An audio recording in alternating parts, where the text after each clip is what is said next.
poin yang ketiga. Perkataan Yesus Kristus adalah perkataan yang bersifat revolusioner. Saudara-saudara, mengapa?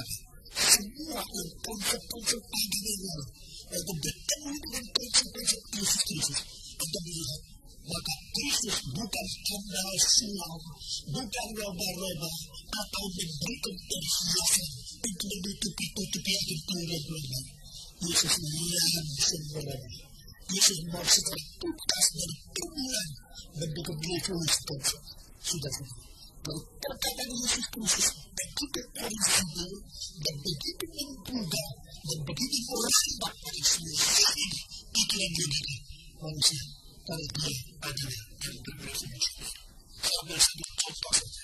Setelah yang bintang murid saya di kelas kristologi menulis semua kata Yesus yang bersifat revolusi. Sudah-sudah.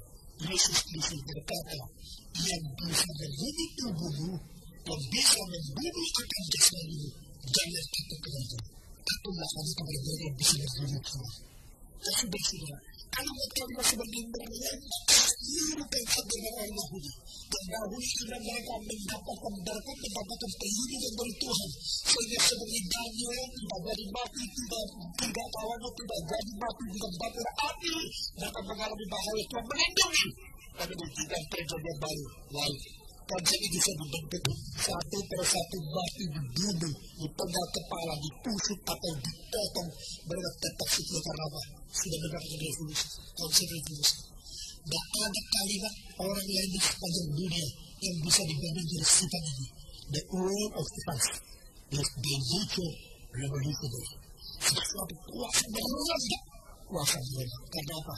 Tuhan Yesus berkata, anggur yang baru tidak bisa dibuat berbalas karena Tuhan yang menerima. Harus dengan Tuhan. Kita perlu bukan mengingatkan sifat Tuhan. Kita perlu bertanya. Kita perlu menghancurkan hati kita di hadapan Tuhan kita hidup yang baru. Karena ini semua bersifat revolusi. Kemudian, sifat Yesus Kristus berkata ada sifat yang berotoritas yang tertinggi. Sehingga apa yang dikatakan dia itu ada otoritas tertinggi. Dia berkata kepada orang Yahudi, kalau engkau tanya mendengarkan orang berkata, jangan membunuh. Tetapi aku berkata kepadamu. Nah, di sini sudah benar. Engkau pernah mendengar kata-kata banyak menurut agama yang bagus sekali. Tetapi aku berkata kepadamu. Berarti dia berkata otoritas tertinggi. I speak to you now. I myself come to you. As the first person declare the supreme authority of word. Sudah-sudah. Ada berkata kepadamu. Jangan kira itu ada perbedaan perjanjian lama dan perjanjian baru. Waktu Yesus mengatakan orang kuno berkata, jangan membunuh. Aku berkata, membenci itu adalah membunuh. Orang kuno berkata, jangan tergila. Aku berkata kepada anda sudah melihat perempuan wanita dan engkau menyembunyikan diri nafsu batin dan hati sesuatu ini sudah kita. Itu kalimat adalah berbanding dengan perjanjian dari perjanjian baru. Ini membandingkan itu tradisi Yahudi yang sudah banyak tafsiran tentang Talmud Mishnah Bid'ah. Berbanding dengan perkataan yang sudah itu. Dan Yesus Kristus adalah Allah sendiri. Saya memberikan contoh. Saya mengirim satu surat ke beberapa saudara. Lalu dia baca ini artinya apa ya? Ini tidak mengerti. Waktu ini apa? Lalu tanya sekarang karena saya mungkin dianggap kurang dimengerti. Waktu mereka tafsirkan sudah selesai, begitu. Saya mengerti. Mengertinya salah saya. Dari mana? Lalu saya datang ke pasukan. Sudah terima surat saya? Sudah coba. Artinya itu. Kenapa aku begini? Saya sendiri datang ngomong kok. Tapi saya betul kan? Tafsiran tidak betul. Itu artinya. Jadi Yesus berkata, kamu pernah mendengar orang ngomong. Tapi aku berkata, berarti dia otoritas tersebut. Ini sifat yang keempat. Kedua, sifat Yesus Kristus dari perkataannya adalah sifat yang mutlak. Karena apa? Perkataan dari Yesus Kristus mempunyai perkataan yang begitu mirip dengan perkataan Tuhan yang sangat tidak. Dan dia mengatakan, apakah engkau kira bahwa saya tidak bisa mengampuni dosa orang lain? Saudara-saudara, kalau orang Yahudi mendengar Yesus bilang, dosamu sudah diampuni. Mereka menganggap ini adalah perkataan mutlak. Karena hanya Allah yang mutlak, baru mutlak boleh mengampuni dosa. Tidak ada manusia boleh mengampuni dosa. Tidak pernah ada nabi, baik Yesaya, Yeremia atau Daniel yang berkata, aku mengampuni dosamu. Itu adalah kemulakan Tuhan yang tidak boleh diganggu-ganggu oleh siapapun. Hanya Allah yang mutlak, pendekat dan pengampunan terakhir. Yesus mengatakan, pergilah, dosamu sudah diampuni. Oke, mereka mengatakan, dengarkan kalimat ini. Siapa ini? Mengapa berani menghujat Allah? Berani mengatakan kalimat mengampuni? Berarti dia sudah memperbaiki diri sebagai peranan yang paling benar. Jadi Yesus berkata, saya tahu pikiranmu. Coba saya tanya, lebih gampang mana mengatakan mengampuni sama angkat kasurmu? Orang yang sudah timpang, ada orang yang sudah penyakit tua, sekarang itu angkat kasur mungkin untuk membuktikan anak manusia yang punya hak mengampuni dosa di dunia ini.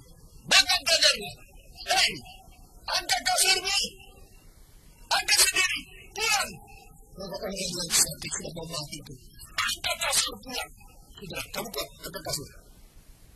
Lantas, lebih gampang mana? Itu gampang kan? Karena dia untuk membuktikan aku berhak menggunakan itu. Dia langsung suruh dia angkat kasur.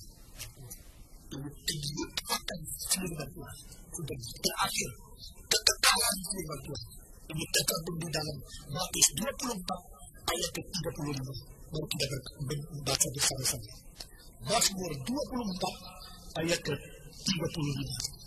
Sudah mendapatkan kita membaca buka suara bersama-sama. Semua membaca 24 Matius ayat ke-35. Semua membaca 1, 2, 3. Langit dan bumi akan, saudara tidak tahu Matius di mana? Sebelum kejadian. Di sini ada indeks kalau tidak tahu. Matius 24 ayat 35 semua membaca 1, 2, 3. Langit dan bumi akan berlalu, tetapi perkataanku tidak akan berlalu. Siapa boleh mengatakan kalimat ini? Bangsa? Siapa tahu? Lusin? Siapa berani mengatakan kalimat seperti ini? Langit dan bumi akan lenyap, langit dan bumi akan berlalu. Perkataanku, kamu beritahukan kabarmu, tidak akan berlalu. Saudara-saudara, inilah firman yang kekal. Puji Tuhan. Mengapa kita sudah datang ke sini? Mengapa kita mendengarkan firman? Mengapa kita membaca tidak suci? Mengapa Roh Kudus dikirim untuk mengingatkan kita kembali kepada semua perkara yang pertama dan Roh Kudus? Karena Allah bersama dulu melalui Nabi, akhirnya melalui Kristus yang tidak memenuhi firman Tuhan dan hati penjelasan. Mari kita berdoa. Terima kasih.